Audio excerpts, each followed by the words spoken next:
एक बार सीता अपनी सखियों के साथ मनोरंजन के लिए महल के बाग में गई।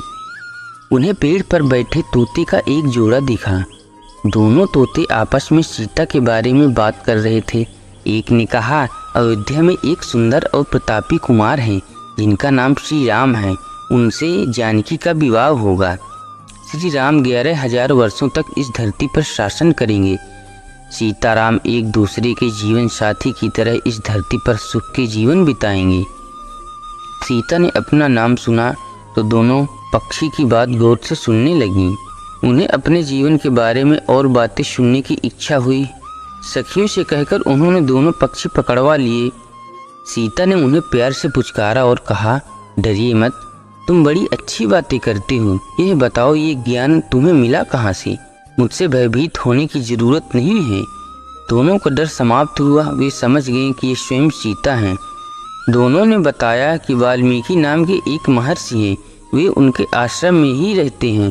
वाल्मीकि रोज़ राम सीता जीवन की चर्चा करते हैं। वे ये सब सुना करते हैं और सब याद हो गया है।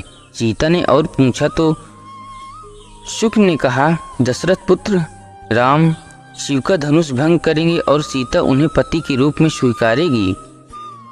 तीनों लोकों में अद्भुत जोड़ी बनेगी। सीता पूछती जाती और सुख उत्तर देते जाते। दोनों थक गए। दोनों सीता से कहा, यह कथा बहुत विस्तृत है, कई माह लगेंगे सुनाने में। यह कहकर दोनों उड़ने को तैयार हुए। सीता ने कहा, तुमने मेरे भावी पति के बारे में बताया है। उनके बारे में बड़ी जिज्ञासा हुई। जब तक श्री राम आकर मेरा वर्ण नहीं करते, मेरे महल में तुम आराम से रहकर सुख भोगो। सुकी ने कहा, देवी हम वन के प्राणी हैं, पेड़ों पर रहते हैं, सर्वत्र विचरते हैं। मैं गर्भवती हूँ, मेरे घोंसले में जाकर अपने बच्चों को जन्म देना। सीता जी नहीं मानी। शुक ने कहा, आप जिद न करें। जब मेरी पत्नी बच्चों को जन्म दे देगी तो मैं स्वयं आकर शेष कथा सुनाऊंगा। अभी तो हमें जाने दो। सीता ने कहा, ऐसा है तो तुम चले जाओ, लेकिन तुम्हारी पत्नी यहीं रहेगी। मैं इसे कष्ट न होने दूंगी। सुख को पत्नी से बड़ा प्रेम था। वह अकेले जाने को तैयार न था। सुख भी अपनी पत्नी के वियोग में सहन नहीं कर सकती। उसने सीता को कहा, आप मुझे पति से अलग न करें, मैं आपको श्राप दे दूंगी। सीता हंसने लगी और उन्होंने कहा, आपको श्राप देना है तो दे दो। राजकुमारी को पक्षी के श्राप से क्या बिगड़ेगा? सुकी ने श्राप दिया, एक गर्भवती को जिस तरह तुम उसके पति से दूर कर रही हो, उसी तरह तुम जब गर्भवती रहोगी तो तुम्हें पति का बिछोह सहना पड़ेगा। श्राप देकर सुकी ने प्राण त्याग दिए।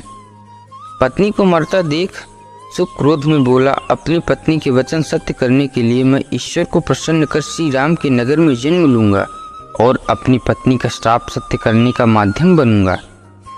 वही सुक तोता अयोध्या का धोबी बना, जिसने झूठा लांछन लगाकर श्री राम को इस बात के लिए विवश किया कि यह सीता को अपने महल से निष्कासित कर दे। दोस्तों, वीडियो पसंद आए तो लाइक एंड सब्सक्राइब ज़रूर करिएगा।